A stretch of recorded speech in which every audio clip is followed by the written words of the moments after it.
VTuber by day, gem thief by night, it's time to learn how to play Live Twin Fiendsmith. Hey guys, Otak here, back with another in-depth guide. Today we're going to be doing an in-depth guide of Fiendsmith Live Twin, or Evil Twin Fiendsmith, however you want to call it. This is a deck that has been very quickly making its rise in the format as a meta threat by having its brand new support from Alliance Insight as a Link 1 Light Fiend. Sound familiar? So in today's in-depth guide, I'm going to be showing you not only the most recent highest topping list that is currently available, but also my own personal list, and on top of that, we're going to be talking about the pros and cons of the deck, some tech options, how to play against it, and where to hand trap the deck, what hand traps are most effective, but also we will be going over some combos as well. And if you find this video at all helpful, don't forget to leave a like on this video and comment down below if this helped you play it or play against the deck.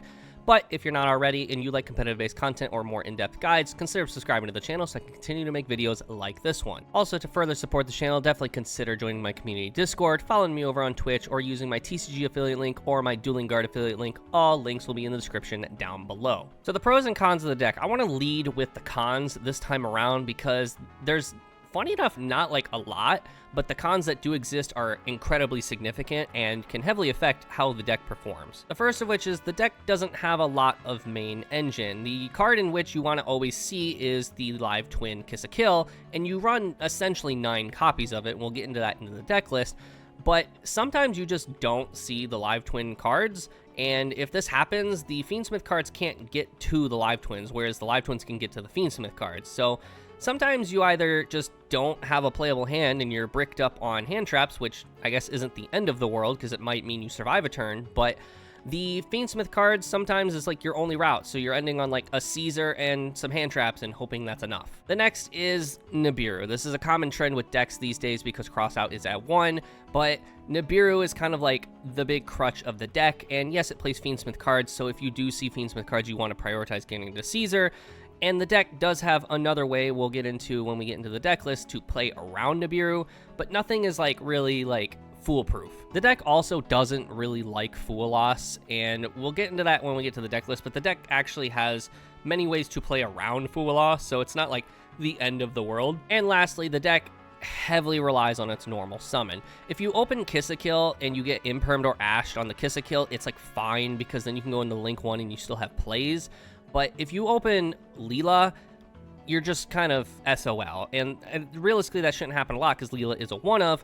But if you open sweet, you also are just kind of SOL. As for the pros, this deck can play through a lot of interaction so long as you see ki-sikil exactly. The new Link 1 ki-sikil kind of instigates the fact that whether you ash or imperm the main deck Live Twin ki-sikil, doesn't matter, because not only are you going to just be able to link away the Live Twin that didn't resolve, but then you're also going to be able to send an extender from the deck to the graveyard as cost with the new Link 1, which just kind of trades for the hand trap, making the hand trap null and void. The next pro is also kind of like 1-in-1 with one of the cons I talked about. The deck has a lot of room for non-engine, and I mean a lot. Depending on your list, you could be running anywhere from 18 to 21 hand traps in this deck, and because of that, the deck heavily does rely on, if it goes second, being able to just stop your opponent from establishing a board or establishing a half board that you can further break through, because the deck does not do very well going second, something I forgot to mention in the cons, that if it's playing into a fully established board, you're probably just scooping it up and going game 2. The next pro is that it is like the perfect deck for Fiendsmith. Like, I don't think any deck up to this point has been so good for Fiendsmith. Not even Ryzeal has been this good for Fiendsmith, because the deck just bridges into it so well with its normal engine. You normal summon ki-sikil, make a Link 1 that is also a Light Fiend, turn that into Requiem later down the road, and you have game from there, essentially. Also, the Evil Twin ki-sikil Link 2 and Trouble Sunny are also Light Fiends, so you can use that to also find ways to bridge into Requiem without using Moon. Alright, so let's talk deck lists, counters, and tech options. This is the first place winning YCS deck list for YCS Quito, piloted by Josu Becerra. I probably slaughtered your name. Congratulations, Josu, regardless, and sorry for butchering your name, but this deck is pretty standard. The deck is, for the most part, pretty cookie cutter with a few different choices here and there, but as you can see, there is a lot of non-engine. We're seeing 2 Nibiru, 3 Fool Loss, 2 Bell, 3 Ash, 3 Droll, 2 Crow, and 3 Imperm, and that's just the hand traps. Crow is simply because this deck does not like having monsters already pre-established on the board. Bestials are still like okay because Mitsurugi is not a fan of them, and also this deck is not a fan of them. But DD Crow can hit any card in the graveyard, so you can use it to like banish the Mitsurugi ritual, which is also very helpful. But DD Crow is also just better for the deck because the Live Twin ki-sikil and the Live Twin lil-la, if you're unfortunate to open it, they can only special from the deck if you control no other monster on the board. So if you already have a Bestial on the board, you're kind of in a bad position. Now, that's more important for lil-la than it is ki-sikil, because if you already had a Bestial on the board and normal ki-sikil, you can just link one and perform the combo regardless. But if you are unfortunate to see lil-la, this comes up. As for the main engine, we are seeing 3 Live Twin ki-sikil, 3 Live Twin ki-sikil Frost, 1 Live Twin lil-la, 1 Live Twin lil-la Sweet, 3 of the Live Twin Sunny Snitch. So all you really need to know here is ki-sikil is the one you want to get to at all costs. That's why we're playing 3 copies of both of these, but also Frost is fine because Frost is still combo on its own, whereas it didn't used to be because of the Link 1 being new. But also Live Twin Sunny Snitch is basically 3 more copies of either of these cards. So you're playing 9 copies of Live Twin ki-sikil. The card you never want to see, as I've mentioned before, is lil-la. This is the one you want to be summoning off of the regular ki-sikil, or you're just unfortunate and you see it in the opening hand and hope that it does not get impermed. The card that you very rarely want to have in your hand is lil-la Sweet. Yes, it has that hand trap application that if your opponent responds to one of your Live Twin ki-sikil or lil-las, you can discard it and negate the card that's responding. But because the opponent knows this card exists, and especially if you some reason add it off of Sunny Snitch, they're just not going to respond to ki-sikil, and they're going to activate cards later down the road, which means you have this Sweet in your hand, whereas you would actually rather it in your graveyard. As for the Fiendsmith, we are seeing 2 Engraver, 1 Lacrima, 1 Luri, and 1 Paradise, and 1 Tract. Pretty like small standard Fiendsmith package, because again, the deck can bridge into Fiendsmith just fine, so it's not like they have to see it. If you see ki-sikil plus Engraver, that's like the best hand possible, because you have extension if they decide to just nib you early, and again, nib is kind of like a big problem with this deck. But overall, this is pretty standard. For essentially your like power spells, we are seeing the Called By and the Crossout Designator, simply because nib is a problem, so we play nib. But also like DD Crow or Bestials are a problem. Bell can be annoying because we have a lot of revival from the graveyard, so being able to just kind of hit all our bases in one go is really nice.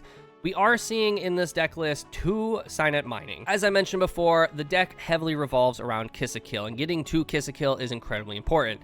Thankfully, ki-sikil is a Cyberse monster, so we are seeing Signet Mining for consistency concerns, and this was something that I was on the verge of getting to myself. I hadn't quite got there yet, at least not before making this video, and it makes further sense, because now instead of 9 copies, you are seeing 11 copies in this deck list of ki-sikil. And then lastly, for the last power spell, we are seeing 2 Spell Card Monster Reborn. This one didn't make sense to me until someone had to explain it to me. But not only is this card really good in like the Mitsurugi matchup, because like if they tribute the Murakumo, you can bring it back to your board so they can't summon it to their board, just kind of cutting them off. But also if they hit you in a very like unfortunate spot with like Nibiru, you can use this card to bring back a monster from the graveyard and then like bring back your Engraver and then further make plays from there. The same reason we're using Moon, because then we can just get like another Light Fiend in the graveyard. This does come up if you're trying to like set up stuff like Desiree or Caesar, so that way you have like the extra Moon in the graveyard without putting back your Evil Twin ki-sikil or your Sunny Snitch, or your Trouble Sunny, because these are the ones you want to like kind of keep in the graveyard for stuff like Abawaku. For the extra deck, we are seeing Desiree, Necroquip Princess, Duke of Demise, Typhon, Caesar, Trouble Sunny, Abawaku, Agnum Day, Sequence, Moon, ki-sikil, lil-la, Muckraker, Requiem, and ki-sikil Deal. Everything's a one of, so if you come across a Cashier Unicorn, you are probably in a very bad position. The only like real card super worth mentioning here is going to be Duke of Demise, where everything else is pretty much cookie cutter standard. Duke of Demise is a card that I'm seeing in and out of lists, but I think Duke of Demise is actually a pretty good card. It only requires 2 Fiend and or Zombie, so you can actually use like your Ash Blossoms or your Ghost Spells as like material to make it if like you're playing going second, or you like Ash like a Fool Loss or something along those lines. So that way you don't have to put like all your Fiends back into the deck. Duke of Demise is level 6, so you can like utilize it to make Caesar, but the more important thing is that you utilize it to, if you get nibbed like really early, you can bring back the engraver, make sequence, make this, link it away for Agnum Day, use this to put the engraver back in your hand, and then you can use the track that you get off the engraver to then get the Luri on the board, make a Baoku, and then you can probably restart your plays. But this also instigates a play that if you open lil-la and just get put in a really bad position, like it makes plays a little less awkward. As for like tech options or cards you're seeing jump in and out of list depending on who is topping, we are seeing cards like Live Twin lil-la Treat. This is one of those combos that can play around Nibiru a little bit safer because it's like almost, keyword being almost guaranteed, is Live Twin lil-la Treat, because this card can special itself from the hand if you control ki-sikil. Basically what they're doing is if they open ki-sikil and Sunny Snitch, you activate Sunny Snitch, add the Treat to hand, normal summon ki-sikil, special the lil-la, special the Treat from hand, and then you make the Jin Buster, which is then further protection from Nibiru for the rest of the turn. And if they don't nib, then you just have a monster negate. I think this is a little cope and a tad win more. The deck does have options to play around Nibiru. It's not the most surefire thing, but it does have options to play around Nib. But this feels a little cope and a bit win more simply because this is a brick if you open it and not a ki-sikil. Essentially any lil-la you open that is not accompanied with a ki-sikil of some manner is a brick in hand, and you don't ever want to see it. So increasing the count of lil-la is not something you really want to be doing. And again, you're running this just to summon this guy, and that's not enough, and it's a one of in a deck that already has a bunch of cards you don't want to open. So again, I think this, in my personal opinion, is a card that shouldn't be ran at all, but to each their own. People are seeing success with it. Next is Aerial Eater. I haven't seen this in a lot of lists, but I have seen this in some lists. It's okay. I think if you're going to be making anything other than Desiree off of sequence, I think it should always just be Duke of Demise anyways, but I can see application for this for sure. Then we have Fiendsmith Sank. I was playing this for a hot minute, but realistically, this is just like a card that you very rarely ever want to see. This just helps you play around Droll and Lockbird in a deck that doesn't care about Droll and Lockbird. The only reason this would come up is if you go for the engraver right out the gate, and then you search the tract, and then they droll you. Whereas you could have just searched Sank, made the Light Fiend token, and made your plays. But I think that doesn't come up as often as you think it would, because again, you do have ways to play around Droll and Lockbird. The only card that plays into Droll and Lockbird in this entire deck is going to be Signet Mining or Live Twin Sunny Snitch. Nothing else really adds to hand because, like, oh darn, you don't get the draw of ki-sikil. And then lastly, for a tech option, we are seeing some people see success with Fiendsmith Erect Tremende. We were seeing the person that topped at YCS Providence running this card. It's good. I do see application for it. I personally have cut it. I do have the card at the ready though if I ever decide to put it back in. The idea is if you make like Desiree on turn 0, which realistically you probably shouldn't be doing, then you can use this as a send target for the Fiendsmith Paradise, and then you have Fiendsmith Paradise back in the hand, because you'll add the Paradise back to hand from the Rex Tremende effect. Sometimes you might add like Engraver or something back if it gets banished from Bestial. And then you can discard the Paradise from the Baoku, and then you have the Paradise kind of being recycled, essentially. Then you also just have another Light Fiend engrave for like an Engraver to put back, so you have further application there. I see application for sure. I do see the utility, and I would 100% agree if someone was like, yeah, I'm playing this card, I'd be like, go for it, man. But I personally am not running it. As we can see here, the person that just won the YCS Quito also didn't run it. So again, cards that are big impact to the deck is going to be Nibiru. The best spot to nib is really hard to decipher, because if they open ki-sikil, there's not really a good spot to do it, because if you just hold it until they are about to make Trouble Sunny, then you just go Nibiru, and if they have Engraver engraved, they're going to use the Duke of Demise play so they can get back into the game, get all their resources back on the board. So it's really hard to like decide where to nib with this deck, but it is there. Like, you could also just wait till they misplay with like a Baoku, because people will sometimes do it. They'll get greedy and they'll go Baoku without like Caesar on the board. Then they'll discard a card, try to bring back the Trouble Sunny, and that's when you nib them. But realistically, like, there's not like the most ideal spot to nib, but there are. It's kind of like Maliss. Like, you kind of just have to touch and go with it. If they have Engraver in the graveyard, there's not a great spot to nib. If they don't have Engraver in the graveyard, there's a lot of good spots to nib. Next is Bestials. Not a lot of decks right now are running Bestials for the most part, like Maliss I think still is, and a couple decks here and there. DD Crow also falls under the same category with the Bestials. The deck just doesn't like their cards being banished. Yes, the Evil Twin ki-sikil and Evil Twin lil-la do not target the card they're trying to revive, so if there's multiple ki-sikil or multiple lil-la in the graveyard, banishing one doesn't really change a whole lot. The thing is it will change the line and make them maybe more nib viable, because if they're going like ki-sikil to revive the lil-la, you banish the lil-la and they have to bring back one of the regular lil-las, they don't have enough to make a Baoku or the Trouble Sunny, so they're gonna have to improvise. And the big one is Ghost Spell and Haunted Mansion. There is a lot, and I mean a lot, of graveyard mechanics in this deck. Anywhere from the lil-la Suite coming back from the graveyard, anything from Sequence shuffling stuff back, Engraver coming back from the graveyard, the Evil Twins trying to revive another one from the graveyard. There is a whole lot of graveyard play in this deck. There's a lot of opportunities to bell. In my personal opinion, if they lead with the Frost, they make the ki-sikil deal, and then they dump the Suite, the best opportunity is preventing the Suite from hitting the board, because if they don't have further extension, they're ending on a Fiendsmith board, because they're going to turn the ki-sikil deal into Requiem and then go for full Fiendsmith combo. So the deck has counters, and Bell is probably the biggest one. My own personal deck list is very similar to what we just looked at. There's a couple differences. I am playing the 6 Charmies. I just feel a lot more comfortable knowing that I have a lot of my matchups covered, because Perulia and Fulos cover a lot of the matchups in the current format. I'm not playing DD Crow at the current moment. I do think DD Crow has application, and I think it is good. I just haven't really found a need to play it at the moment. I have decided I am only playing one Signet, though. I don't want to see too many ki-sikils, because then you just clogging your hand with too many like normal summons, or just too many like not live cards. Whereas like this is just the 10th copy of ki-sikil that we want to be seeing. So it just, again, it increases our odds of seeing ki-sikil, but I don't want to have my odds too vast. All right, so the first combo we are going to be taking a look at is what can one ki-sikil do for the whole deck? The entire time I've been talking about how important it is that you see ki-sikil in the opening hand. So much so that we're playing Signet to further increase our chances of seeing it. So what can it do if it goes uninterrupted? And obviously in the current status of Yu-Gi-Oh!, going uninterrupted is very unlikely, but for the sake of the combos, let's just show what one ki-sikil can do without getting interrupted. So we are going to start our turn by normal summoning the ki-sikil, use its effect to special summon the lil-la from the deck.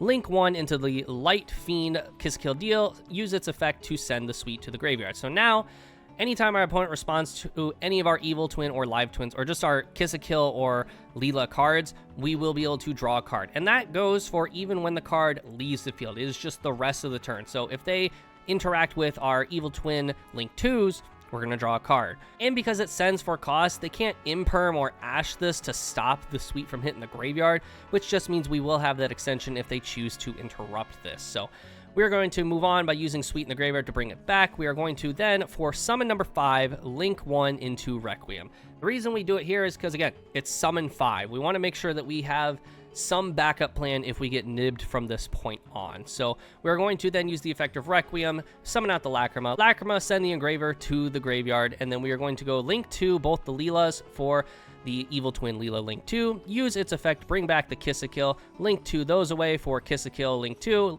bring the lil-la back from the graveyard, and then we are going to go link 4 into the Trouble Sunny. Use Trouble Sunny's effect to bring back the lil-la and the ki-sikil, and then we will draw a card with the ki-sikil Evil Twin. We will then go link 4 again for the Baoku.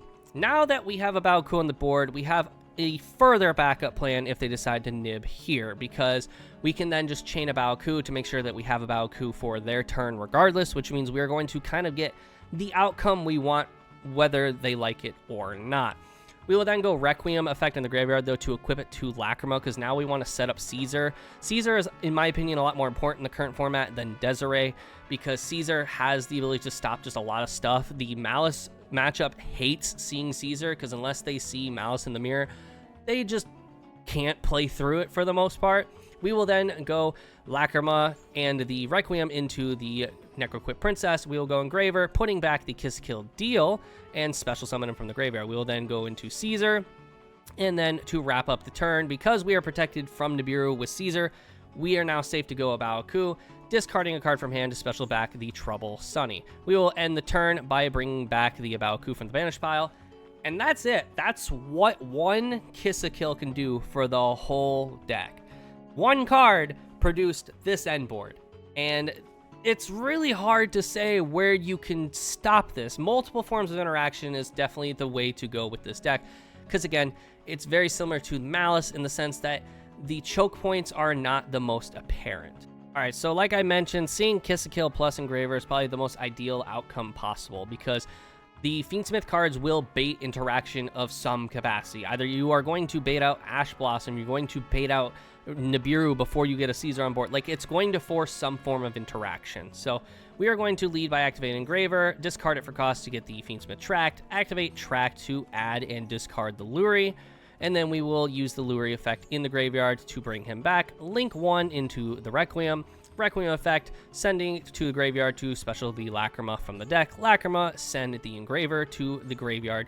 And then we will go Requiem, equip to Lacrima, contact fuse to Necroquip, and then we will go Engraver, send the Luri back to the deck to special from the graveyard. And again, if they have Nib, they're going to use it now, or they just don't have an opportunity to use it. Or they have Nib plus Imperm, and if that's the case, you know, you did what you could do. Like, that's just the unfortunate case here. But we will then go for the rank 6 High Wave King Caesar, normal summon the ki-sikil. Now, normally, normal summoning ki-sikil with another monster on the board is just game over. But thanks to the new Link 1, it no longer matters. So we will then Link 1 into the ki-sikil deal, sending for cost the Sweet. We will then go Sweet, come back from the graveyard, Link 2 into the ki-sikil, Link 2 this time around rather than the lil-la.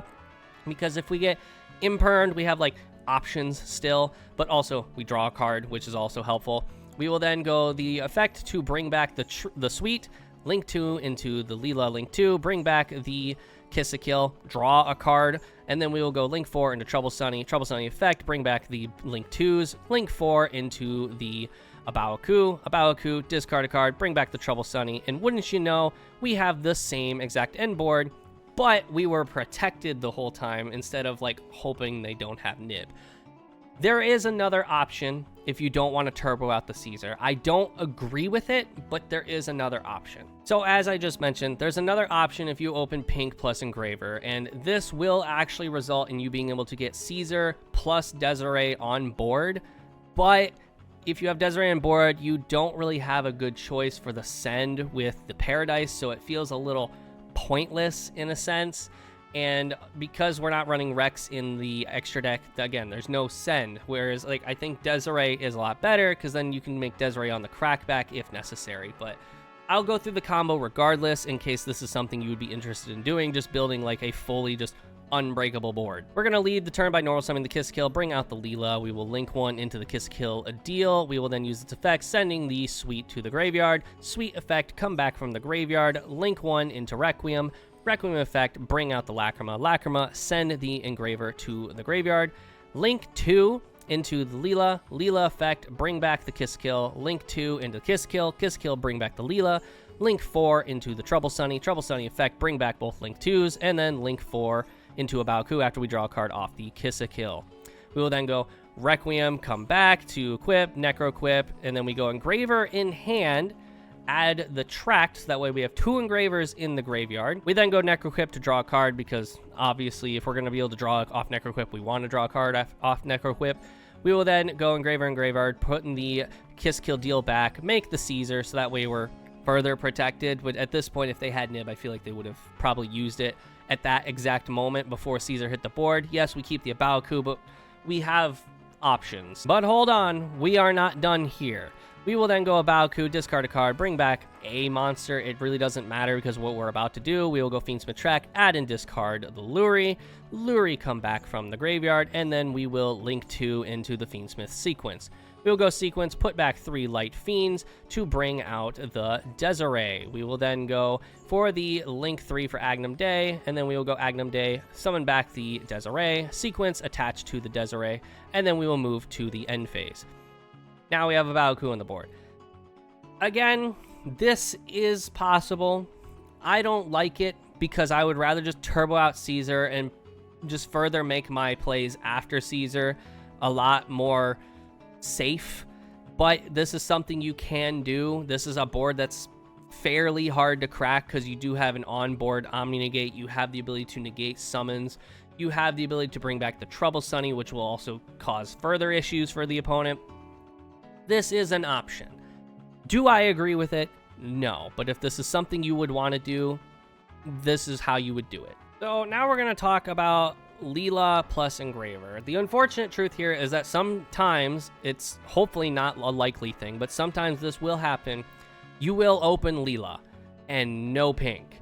If this happens, you have to hope you have an extender. If you have Sunny Snitch, then you can just search pink, or you can just search out the Frost, so then you could normal the lil-la and bait interaction and then just special the Frost from hand, so that way you still have combo regardless if they imperm or ash your lil-la. But the unfortunate thing here is if you have lil-la and no extension and they have one hand trap that interacts with it, you're fucked. Now that being said, if you're on the other end of the table and your opponent normal summons lil-la, I think it's better safe than sorry that you imperm or ash it, because the best case scenario is they don't have an extension, which is possible. They already didn't have a pink because they would have led with it. So if they don't have Engraver, you probably just win the game from there. But for the sake of the combo, we are going to say that we did have an Engraver. So we are also still going uninterrupted. But for the sake of the combo, we did have an Engraver. So we're going to start the turn by activating the Engraver. The reason we're doing this, so a lot of people would probably argue here, like, lead with the lil-la, because if you have monsters on the board, you can't activate lil-la's effect. And that is true, but just watch. Now, this does play heavy into Nibiru. I do want to emphasize this next part. This does play into Nibiru, like, really fucking hard. So this might not be, like, the best play, but this is probably the better outcome to say. So, yeah, we go the Engraver, add the Tract, activate the Tract effect to add the Luri, discard the Luri, and then Luri effect to come back from the graveyard. We go Requiem effect to bring out the Lacrima effect to dump the Engraver to the graveyard. So if they have Ash or Imperm, they would have probably used it by now. Meaning, if they have Ash, they would use it on the Requiem. Meaning that you just normal summon lil-la and hope they don't have Imperm, and you should be fine. But again, this does play into Nibiru pretty hard, but you do this entire combo without normal summoning. So if they do nib you, you can still normal the lil-la and like try to pick it up from there. So we will then just go the Engraver, put a guy back, which is the Luri, special from grave, make sequence effect, put back 2 bodies to make the Desiree. We will then go link 3 into Agnum Day and then normal summon the lil-la. The lil-la is important here for what we're about to do next. And we will then go link 4 into a Baoku, discard a card, bring back the lil-la, and because lil-la is the only monster on the board, we go lil-la effect, bring out the Frost. We're going to do Frost here because Frost has interaction on our opponent's turn when they add cards to hand.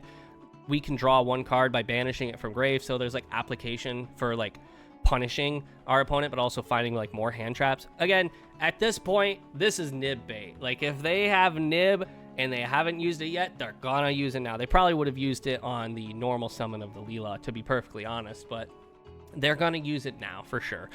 We will then go for the link 2 deal, or we'll go for link 1 deal, then send the sweet come back from graveyard, and then we will just proceed to do the combo as we have done it for a while now. lil-la, bring back ki-sikil, link 4 for the Trouble Sunny, and then we will actually just end turn there because we have already made a Baoku, so there's no point in going Trouble Sunny now. This is fine. This is an okay end board. Like, opening awkward makes the board fine.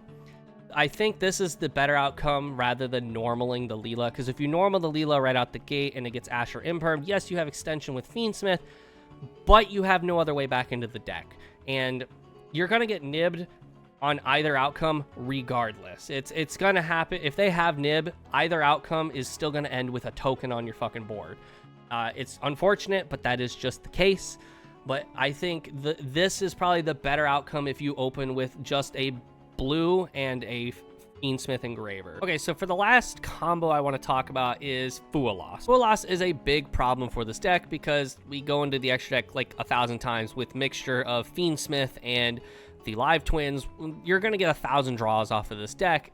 So not only do I want to talk about where the best opportunity to Fool Loss is, but also how to play around it. The perks of the deck is because we play so much non-engine, we not only have the ability to set up a minuscule end board because we can hopefully hand trap our way to the next turn, but also on top of that, because we play both Droll and Ash Blossom and Crossout, we have outs to Fool Loss. We have 7 outs to Fool Loss, essentially. We can either Ash it, or because we're playing Droll and we can play under Droll, no problem, we can give them 1 draw, Droll them, and then play the rest of our turn. Again, with Crossout, we can just call Fool Loss. So there are outs. There are 7 copies in the deck that can out it, but sometimes you just don't see it. So we're going to real quick just go ahead and start the turn, assuming we don't see Fool Loss, and our opponent, let's say, is actually holding it, because the smart thing to do with Fool Loss is to hold it until the opportunity where you're going to guarantee a draw, so that way you at least replace the card at the very least. So we're going to head and start the turn. Normal summon the ki-sikil. Use the effect to special summon the lil-la. Do not Fool Loss the activation of ki-sikil. The reason being is because if your opponent that's playing Twins has Sweet in hand, which does happen, it's not the best thing in the world, as we've just discussed, but it does happen, they will negate your Fool Loss, and then you get nothing out of it. Whereas what I'm about to show you, you will probably get about 3 draws at the very least out of this. So also on top of that, you don't really want to stop the ki-sikil because you actually only get 2 draws if you stop the ki-sikil from resolving. Because what I'm about to show sets up a scenario that is beneficial to the Live Twin player.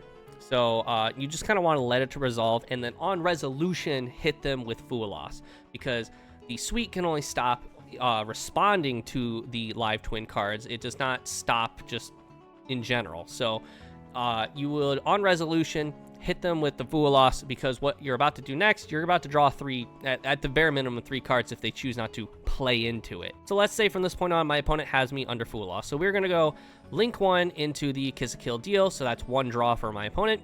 Ki-sikil deal, send the Sweet to the graveyard. We are not actually going to summon it. We just want it engraved so we don't draw into it later down the road. We will then go link 2 for the ki-sikil link 2. The reason being for this is because what I'm about to do next, but this is 2 draws, and then we will go link 1 for the Fiendsmith Requiem.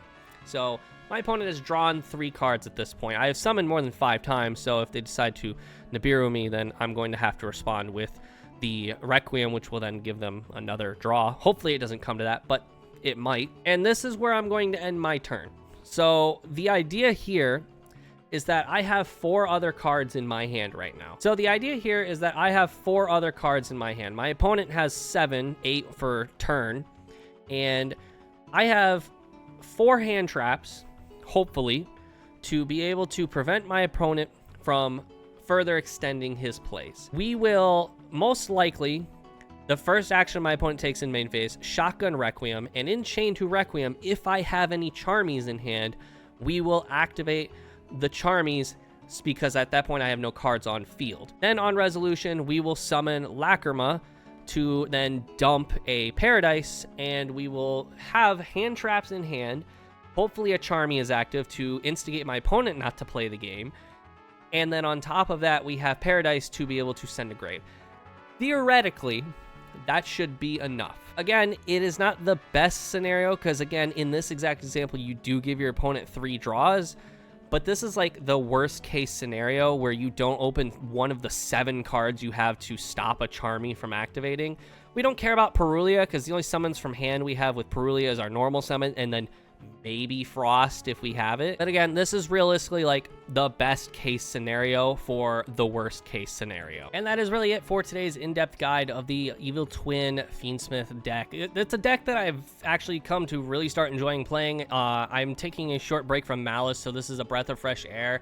The combos are a lot more linear than Maliss, so there's a lot less thought behind it. It's still a combo deck, and because of that, there is thought put behind it, but a lot less than a deck like Maliss that has an incredibly high ceiling. But let me know what you all think down in the comment section below, whether this was helpful to you, whether you were playing against the deck or playing the deck. Also, don't forget to leave a like on this video and subscribe to the channel if you're not already. You like competitive based content. But with that, I'll see you all in the next video. See ya.